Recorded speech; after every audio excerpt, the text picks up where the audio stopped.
안녕하세요. 상수주영입니다. 지금부터 강의를 시작하겠습니다. 오늘의 강의는 주역 64교회 중에서 30번째 교회죠. 중화리 두 번째 시간입니다.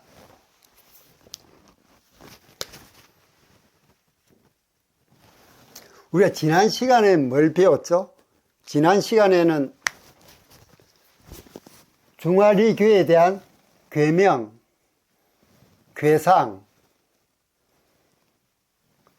자연상, 고사, 핵심 키워드, 교훈, 메시지, 운세 등을 배운 바가 있습니다. 오늘은 두 번째 시간으로 괴사와 상사를 배우는 시간입니다. 괴사와 상사를 배우기 전에 괴상을 한 번 더 볼까요? 중화리 괴는 양음양, 양음양으로 이루어져 있습니다. 하괴는 양음양으로 되어 있는 불을 상징하는 리괴, 상괴는 역시 양음양으로 구성되어 있는 불을 상징하는 리괴의 모습입니다. 아래 위가 모두 불이죠. 그래서 괴명도 중화리입니다. 불이 중목에서 있는 것이 리교다 한 중화리가 되죠. 그 다음 이진법수로 표시를 하면은 양은 1로 음은 0으로 표시를 할 수 있으니 101, 101, 101, 101 이 이진법 수는 그 방에 들어가기 위한 비밀번호, 그 방문의 비밀번호로 생각하면 된다라고 말씀을 드렸죠. 즉 주역 64교회 중에서 30번째 교회인 중화리 방에 들어가기 위해서는 101, 101을 누르면 이 방에 들어갈 수 있다는 얘기죠. 그럼 지금부터는 그 방에 들어가서 중화리 교회에 대한 괴사와 상사를 배우도록 하겠습니다. 먼저 괴사를 한번 볼까요? 괴사. 우리말로 읽어보죠. 리정형,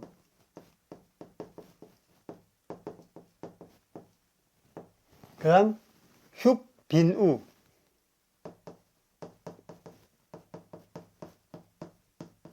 그 다음 길입니다. 우리말로 해석을 해볼까요? 리정, 고듬을 지키면 이로우며 형통하다. 고듬을 지키면 이롭고 형통하다. 여기서 비는 암말 또는 암소란 뜻입니다. 이거는 우니까 암소죠, 그죠? 암소를 기르니 길하다. 암소를 기르니 길하다고 얘기를 하고 있습니다. 자, 여기서 고듬을 지키면 길하고 형통하다. 왜 고듬을 지키면 이로운지, 그건 이 리괴 속에 답이 있죠. 리괴를 보면 2, 3, 4, 5효를 보십시다. 중간에 양효 두 개가 연이어 있죠. 양효 두 개가 연이어 있으면 또는 음효 두 개가 연이어 있으면 하나로 바꿀 수 있다 그랬죠. 그럼 이 양효 두 개가 하나로 바뀌면 양, 음이 됩니다. 양, 음이 되면 바로 무슨 게 됩니까? 물을 상징하는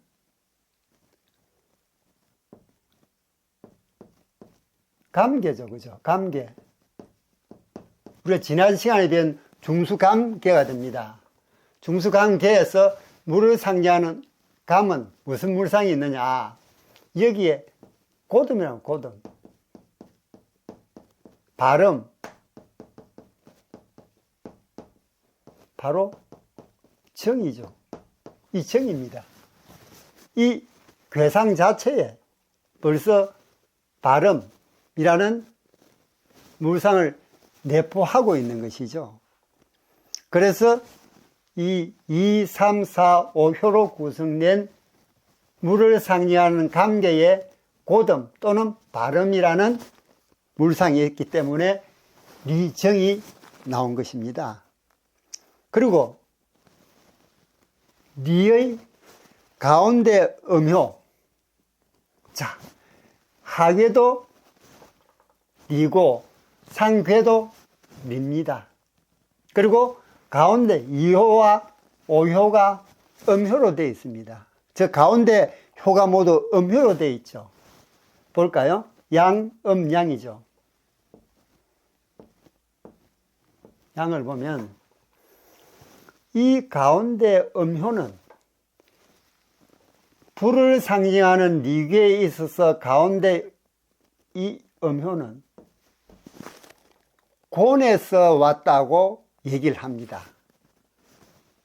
근곤 할 때 곤입니다. 즉 음효 세 개, 음효 세 개 이 곤에서 음효 하나가 양효 둘 사이에 들어와 있다고 해석을 합니다. 불을 상징하는 리괴에서는. 그래서 곤의 물상이 이 곤이죠, 그죠? 땅을 상징하는 곤입니다. 곤의 물상에 뭐가 있느냐?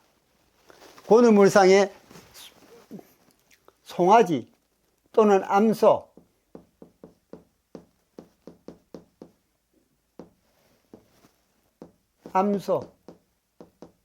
암소가 바로 빈우죠.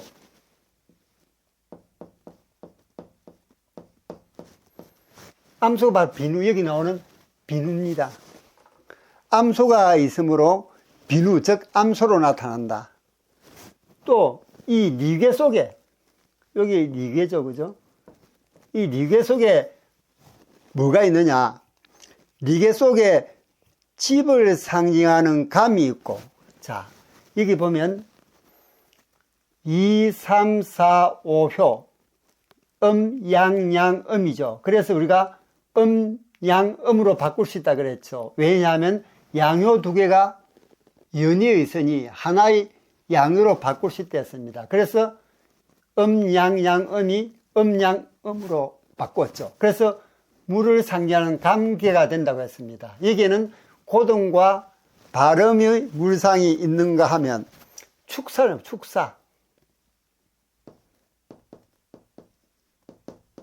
축사가 뭡니까? 가축을 기르는 축사죠. 축사라는 물상을 이 감에 또 가지고 있습니다. 그리고 2, 3, 4, 5효로 구성된 네 호계는 뭐죠? 손이죠. 양, 양입니다. 양, 양으로 되어 있는 이는 바람을 상징하는 송개입니다. 여기는 무슨 물상이 있느냐? 밧줄이란 밧줄. 그래서 이 괴사만 보고 우리가 얘기할 수 있는 게 밧줄로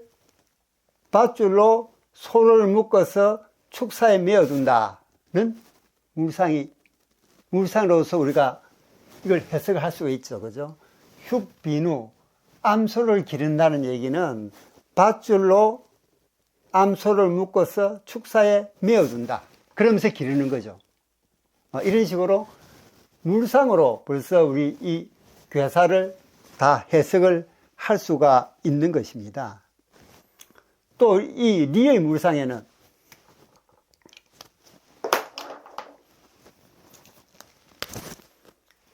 이게 양, 음이죠.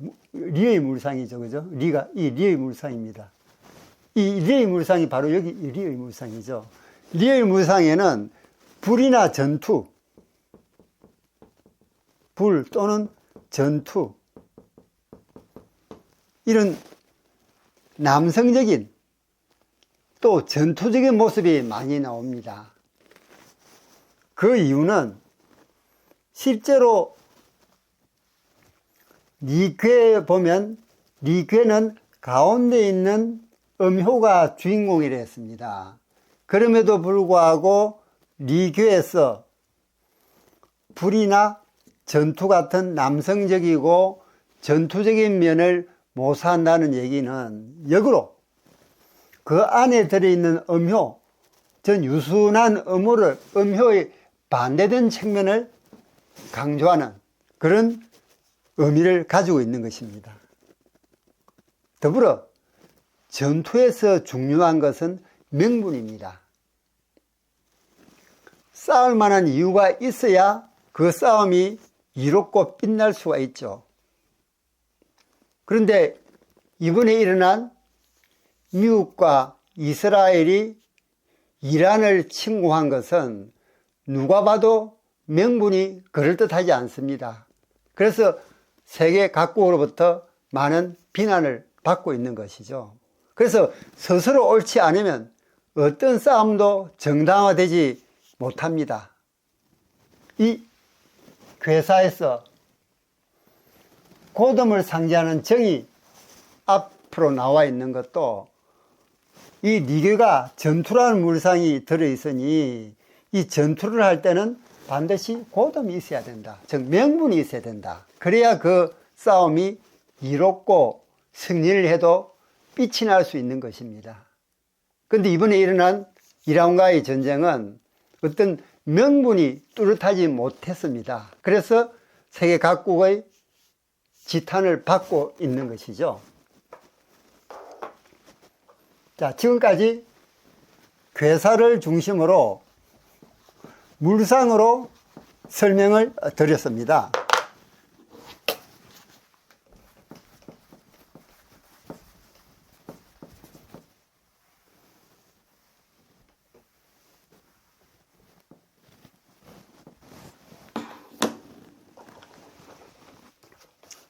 자, 그 다음 백서역. 백서역이라면 우리가 주역 공부를 하면서 자주 접하는 거죠. 백서역.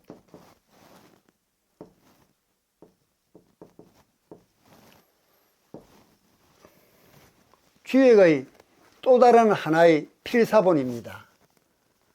백서역은 한자로 쓰면 이렇게 쓰죠.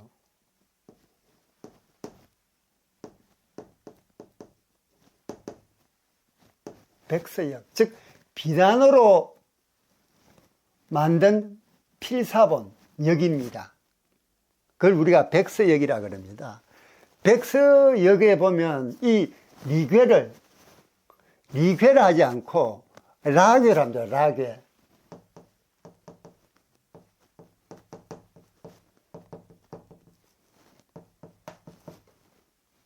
라괴로 적고 있습니다. 라는 이 라를 보면 위에 뚜껑이 있고 그물이 있고 새가 있습니다. 그물로 새를 잡는다는 그런 뜻을 가지고 있습니다. 즉 새를 잡는 그물의 뜻입니다. 이 라라는 게 새를 잡는 그물의 뜻이고, 이러한 관점은 계사전에서도 그대로 드러납니다. 계사전에 보면 이런 말이 있죠. 노끈으로 그물을 만들어 새와 짐승을 잡으니 그것은 이 리괴에서 본받았을 것이다. 리괴에서 취했을 것이다. 라는 얘기가 계사전에 나옵니다. 실제로 이 리자의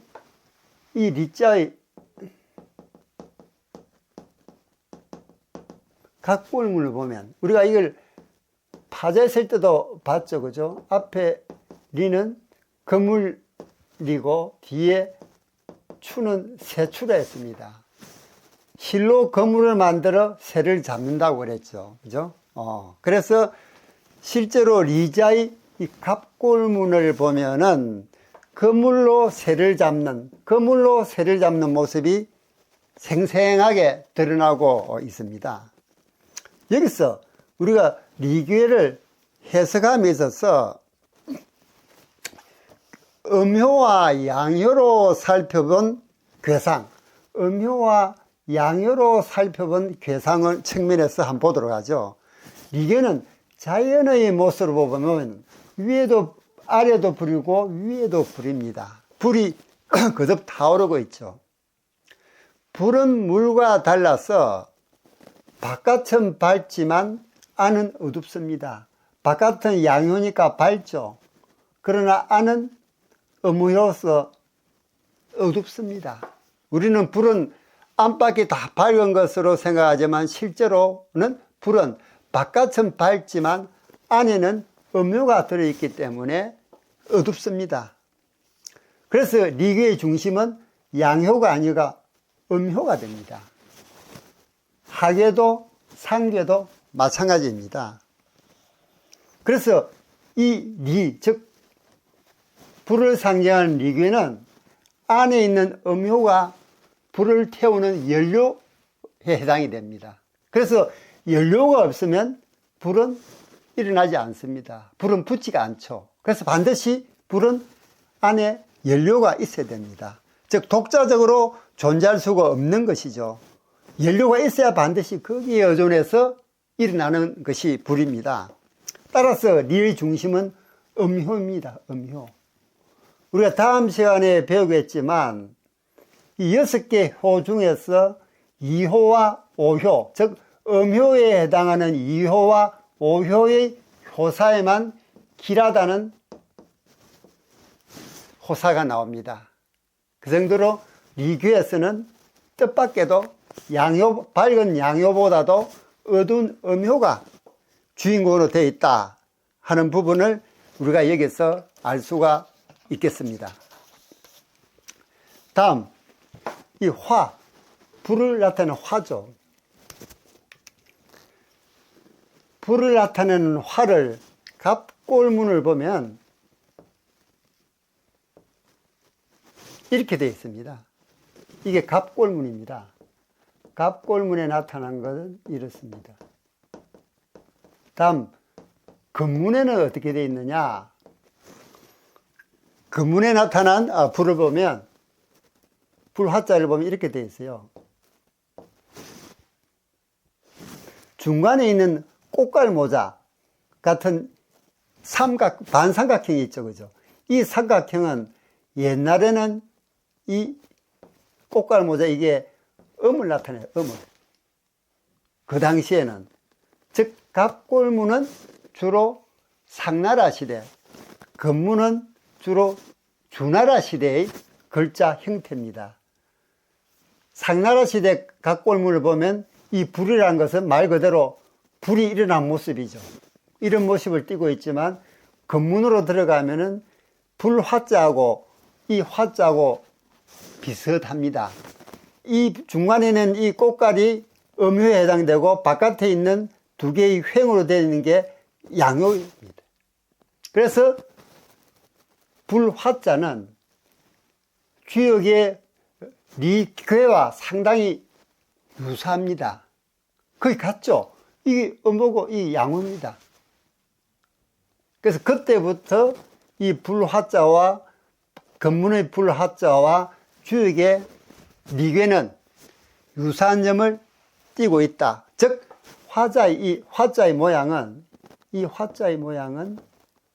이 화자의 모양은 리괴의 영향을 받았음에 분명하다라는 것을 우리가 갑골문에 속한 금문에서 읽어낼 수가 있는 것입니다.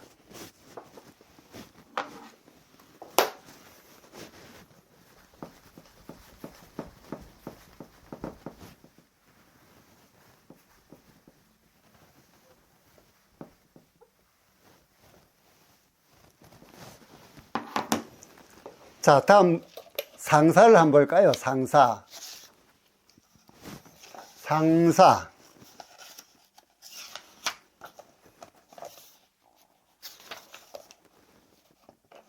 상사를 보면 명량작, 리, 대인이, 계명조사방 이렇게 되어 있죠. 상사. 상활, 명양작,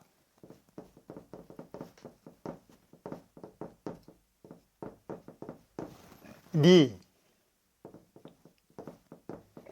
대인이, 계명조우사방,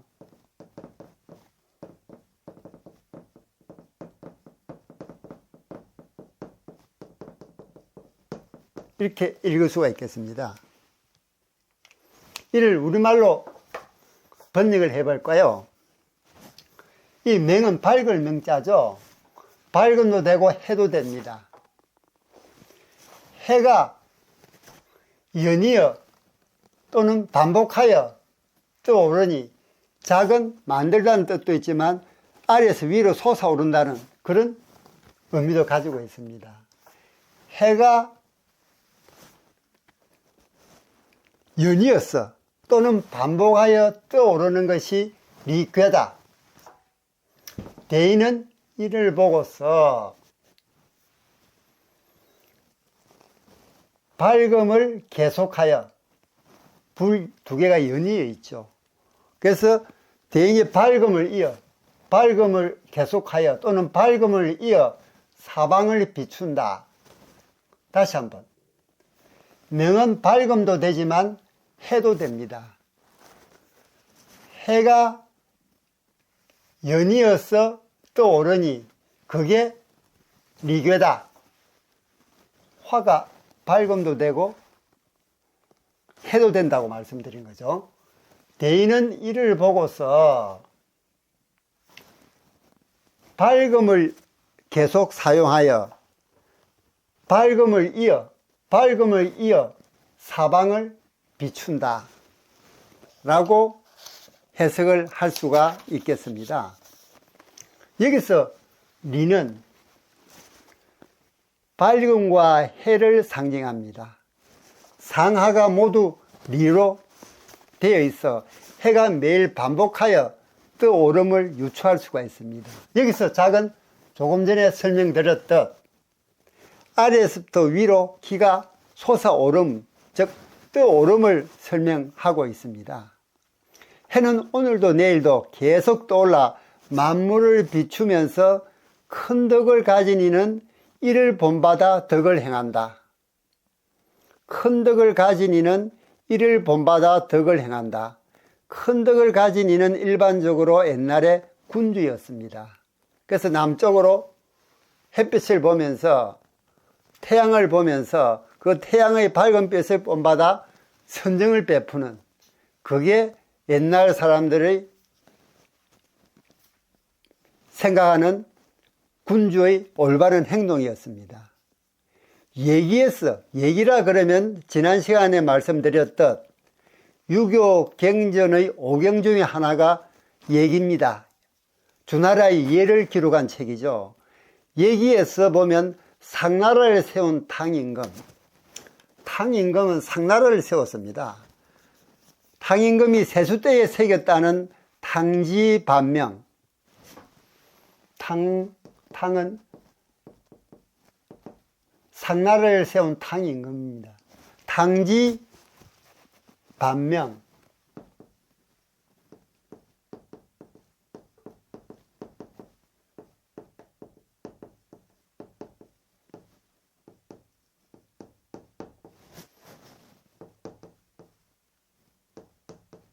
탕지반명에 보면 무슨 얘기가 나오냐. 구일신, 일일신, 그 다음 구일신, 일일신, 우일신이죠. 구일신, 일일신, 우일신, 이 구자는 이렇게 쓰죠.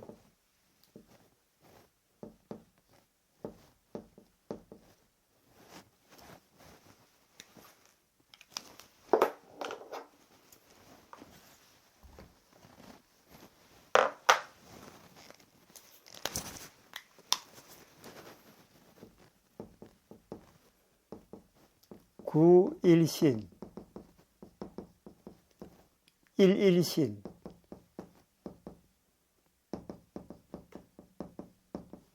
우일신,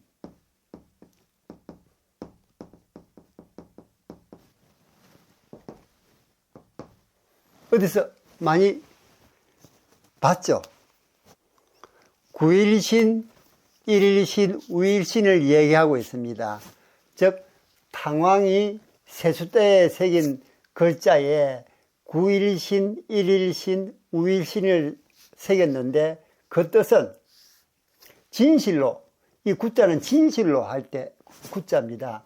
진실로 매일매일을 새롭게 하려면, 즉 진실을 매일 새롭게 하려면 매일매일 새롭게 하고, 또 날로 새롭게 해야 한다. 다시 한번, 진실로 매일을 새롭게 하려면 매일매일을 새롭게 하고 또 날로 새롭게 해야 된다 라고 말하고 있는 것입니다. 그 정도로 이 해는, 이 일이란, 이 해를 뜻하는 일은 옛적부터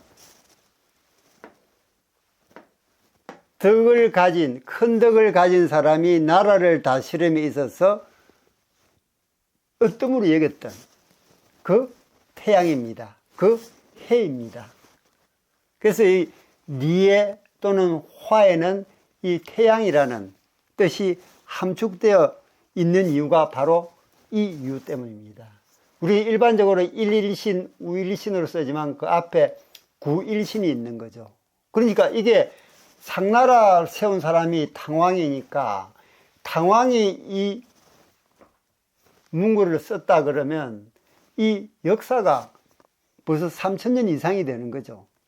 그 이전부터 구일신, 일일신, 우일신이라는 이 글을 새겨두고 탕왕이 나라를 다스렸던 것입니다. 일반적으로 이 대상전을 보면 앞에는 괴상을 설명하고 있습니다. 뒤에는 인문학적 교훈을 설명하고 있죠. 우리가 대상전을 보면 거의 100% 이렇습니다. 앞에는 자연 현상을 설명하고 뒤에는 인간사를 설명합니다. 즉 앞부분은 괴의 형성 원리, 뒷부분은 인문학적 교훈으로 이루어져 있는 것이죠. 그런데 뒷부분의 주어는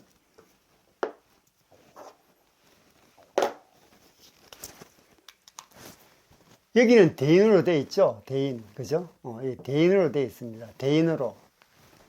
그런데 이 주어는 여러 가지가 나옵니다. 주역에 보면은 맨 먼저 가장 많이 나오는 게 군자죠.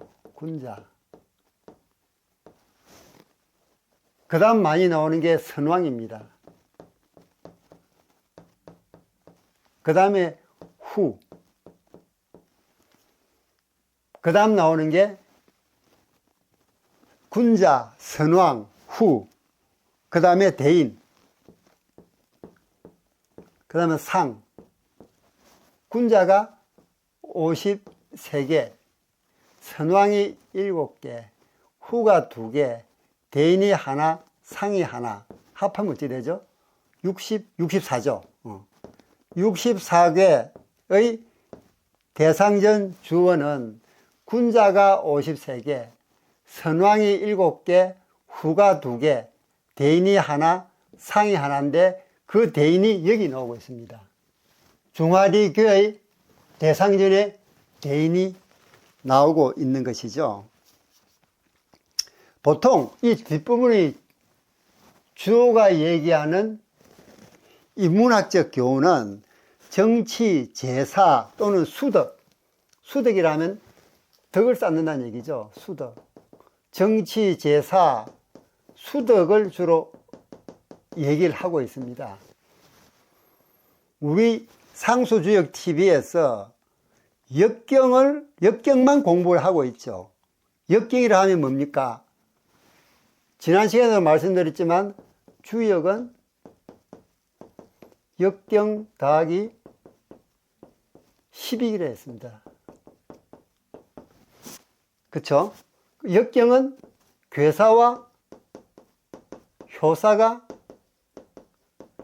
역경입니다. 12은 계사전,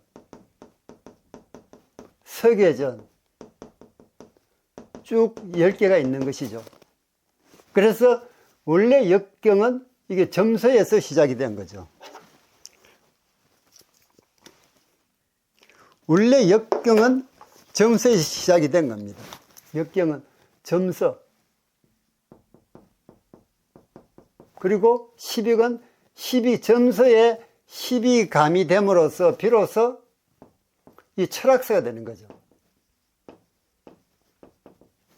그래서 진정한 역경은 바로 괴사와 효사입니다. 그래서 우리가 상수적 TV에서 설명을 드릴 때 시간 관계상 괴사와 효사 그리고 대상전 즉 상사를 끌고 들어왔습니다.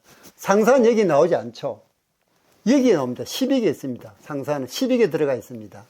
그런데 상사를 배운 이유는 이 상사는 즉 대상전은 앞부분은 자연현상 또는 괴상의 형성 원리를 설명하고 뒤에는 거기에 따라서 이 주인공이 군자가 됐던 선왕이 되었던 후가 되었던 대인이 되었던 상이 되었던 어떻게 행동해야 한다는 행동 지침을 얘기해주는 가장 주역에 근접되어 있는 본래의 그 주역에 근접되어 있는 형태가 바로 대상전입니다. 그래서 대상전만 별도로 끌고 나와서 우리가 상수적 TV에서 공부를 하고 있는 것이죠. 주로 여기 군자 54개에 나와 있는 이 군자는 주로 수덕입니다. 저 덕을 쌓는 부분입니다. 이게 제일 많죠. 53개 거의 다 대부분이죠. 64개 중에서 53개니까요. 64개 대부분을 차지하고 있습니다. 나머지는 말씀드렸듯이 선왕이 2개, 후가 2개, 대인이 하나, 상이 하나. 그래서 총 64개의 주인공이 여기에 대인 이 자리에 등장하는 것이죠. 자, 대인은 일반적으로 어떤 사람이냐면 성현,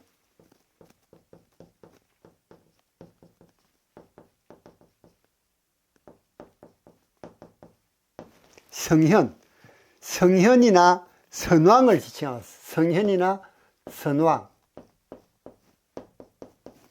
그렇지만 성현은 인격은 고결하고 고귀하지만 직위는 없습니다. 성현은 관직이 없죠. 반면 이 선왕은 상나라 시대 때 쓰던 용어인데 전임 군주, 쉽게 말하면 퇴임한 군주죠. 전임 군주를 선왕이라 불러주었던 것입니다. 그래서 이 선왕과 후의 사용 시기는 이 군자보다 앞섭니다.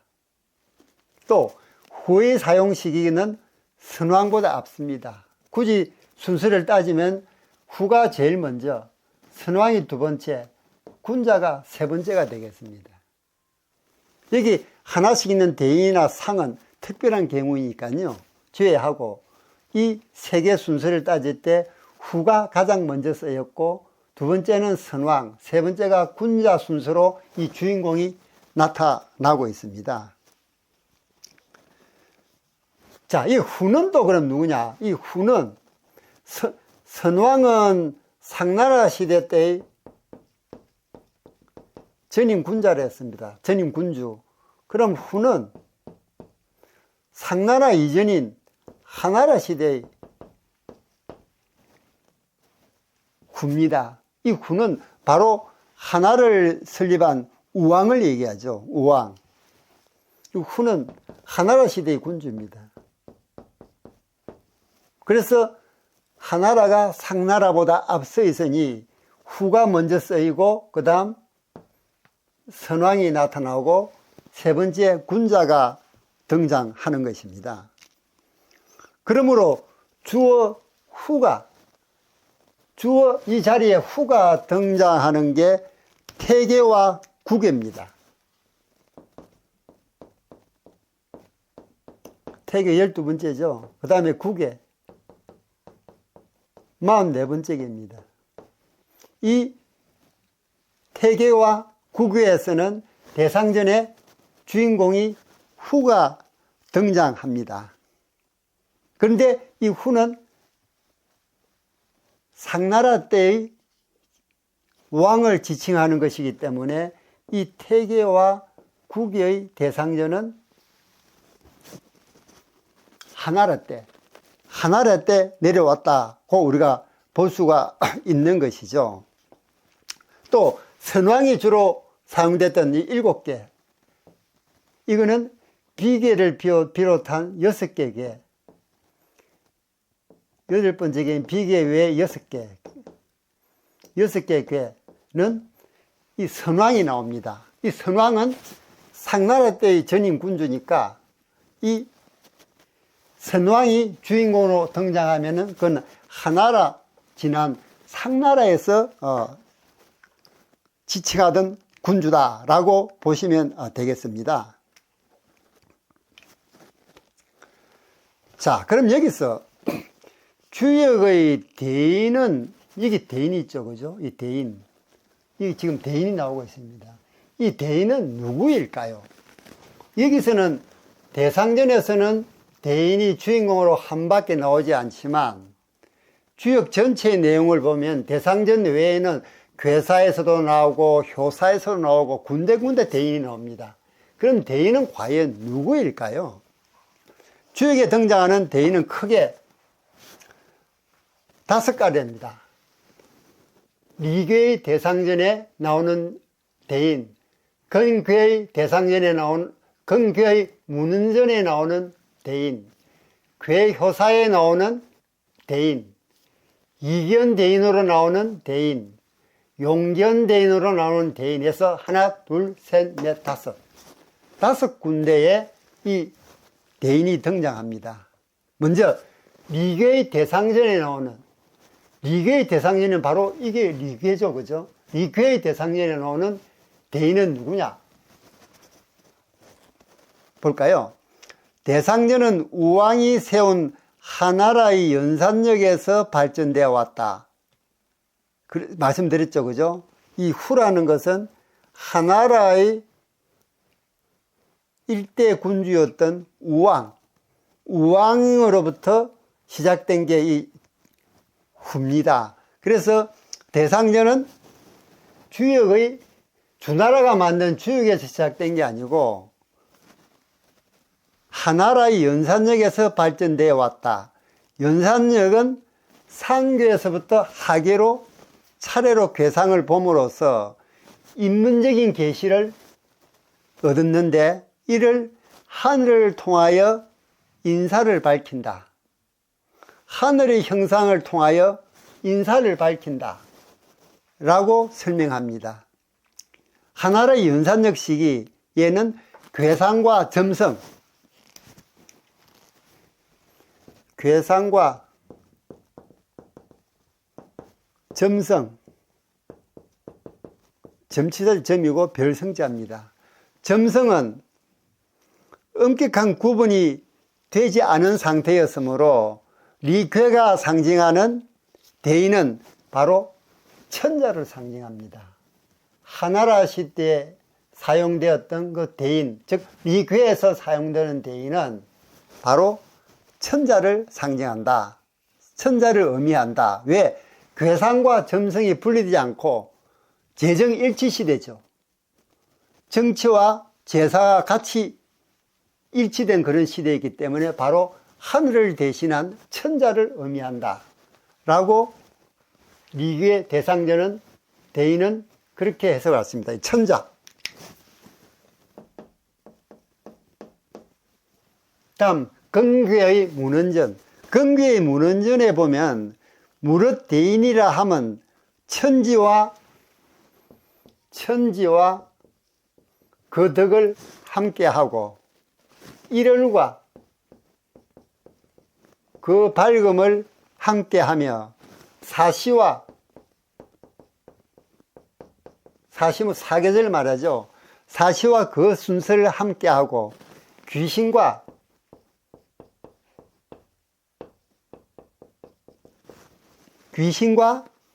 그 기흉을 함께한다고 합니다. 여기에서 대인은, 여기서 말하는 대인은 모두 자연과 함께하는 대인입니다. 자연과 함께하는 대인. 그리고 주역에서는 귀신이라는 말이 여기에 유일하게 나옵니다. 문헌전에 귀신이라는 단어는 유일하게 여기에서만 나오고 있습니다. 즉 자연을 대신하는 대인이다. 자연과 함께하는 대인이다. 세 번째, 교회 효사 중의 대인입니다. 주역에서는 고대 사람들이 사용하던 대인의 용법을 따라서 구호를 대인으로 봅니다. 구호. 즉 다섯 번째 양효, 다섯 번째 자리에 있는 양효를 말하죠. 구호를 대인으로 본다. 따라서 육오는 대인으로 보지 않는다. 육오는 대인으로 보지 않습니다. 대인의 용법에는 세 가지가 있는데, 하나는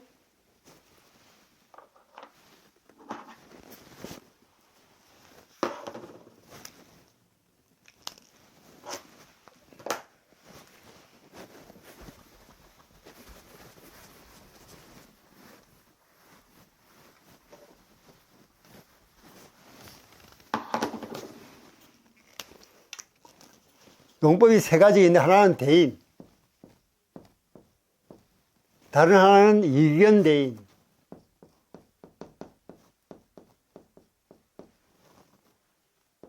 다음 용견대인. 대인은, 이 위에 대인은 미계 대상전, 근괴 문헌전, 그 다음에 괴호사의 구호, 이런 대인은 설명은 드렸습니다. 그 다음 리견대인과 용견대인이 따로 있습니다. 자, 주역에서는 고대 사람들이 사용하던 대인의 용법을 따라서 구호를 대인으로 본다 말씀드렸죠. 따라서 육오는 대인으로 보지 않는다. 대인의 용법에는 대인, 리견대인, 용견대인이 있는데, 비계 등 두 개 괴는, 비계,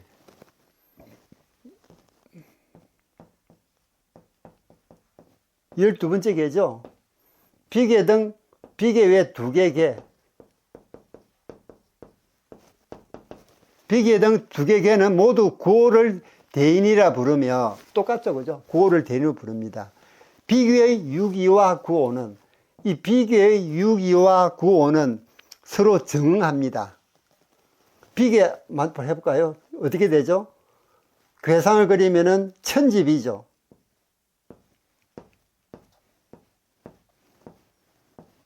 천지비입니다. 위에는 하늘을 상징하는 건, 땅 아래는 땅을 상징하는 곤입니다. 그래서 천지비죠. 그래서 여기서 구호와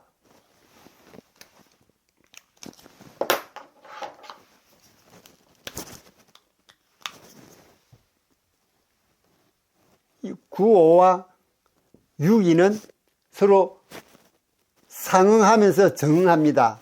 음효이고 양효이기 때문에. 그래서 여기서 구호는 효사를 보면 대인으로 나오고 유기는 소인이 나옵니다. 효사를 보면. 여기서 말하는 대인은 성군이에요. 성군.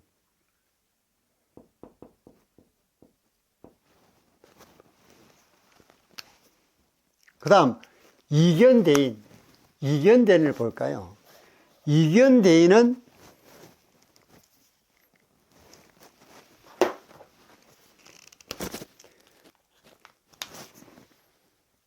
어디에 나오느냐? 건괴, 첫 번째 괴죠, 그죠? 건괴 등 세 개 괴에 나옵니다. 이견대인이. 여기 보면 이견대인은 모두 구오를 대인으로 본다. 구오. 괴호사중 구오 똑같습니다. 구오를 대인으로 본다. 건괴, 이 건괴, 구이효사의 이견대인은 건괴, 우리가 배운 건괴 구이에 보면 이견대인이 나옵니다. 이견대인은 건이 군주를 상징하므로 6효가 모두 군주를 나타낸다. 왜냐하면 건괴는 양효 6개입니다. 그리고 6이 9위에서 군주를 상징하기 대인이기 때문에 이견대인이기 때문에 건괴는 양이 6개가 있는 건괴는 모두 군주를 나타내는 것입니다. 다음은 용견대인. 용견대인은 어떤 경우에 쓰일까요?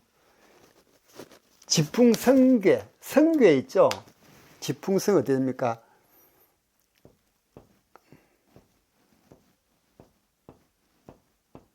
자, 여기 보시면은 이게 땅을 상징하는 공괴, 이게 바람을 상징하는 송괴입니다. 지풍성이죠. 지풍성괴가 됩니다.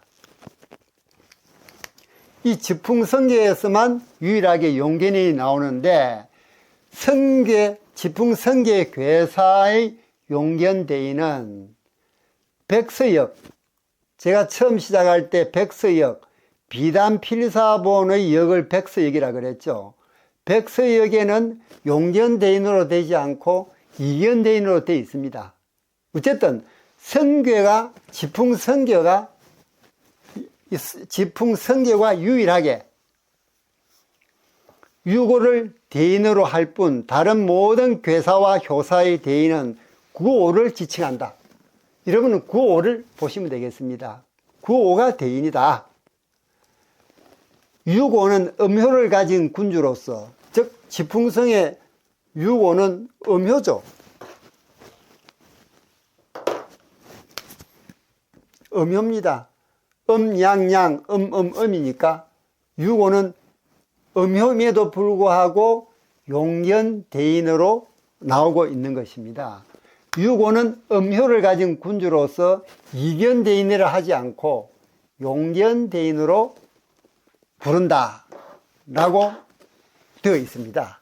이와 같이 중화리교의 괴사와 상사, 또 상사 중에서도 후반부 앞에 나오는 자연현상과 인간상의 교훈을 얘기할 때 교훈을 이끄는 주인공에 대해서 오늘은 집중적으로 얘기를 했습니다. 거기서 나오는 군자, 선왕, 후, 대인, 상, 그 중에서 대인이 과연 누굴 얘기하는 건지, 주역에서 말하는 대인은 누군가 하는 부분에 대해서 심도 있게 말씀을 드렸습니다. 중화리, 즉 30번째 괴가 우리에게 알리는 메시지, 진정한 빛은 혼자가 아닌 함께 빛날 때 완성된다는 메시지를 우리에게 건네주고 있습니다. 이에 대한 여러분의 의견도 댓글로 남겨주세요. 하나하나 읽어보고 명심하고 반영해서 더 좋은 영상을 만드는데 최선을 다하겠습니다. 여러분들의 좋아요, 구독, 댓글은 제게 큰 힘이 됩니다. 저는 다음 시간에 더 좋은 영상으로 여러분을 찾아뵙도록 하겠습니다. 여러분 안녕.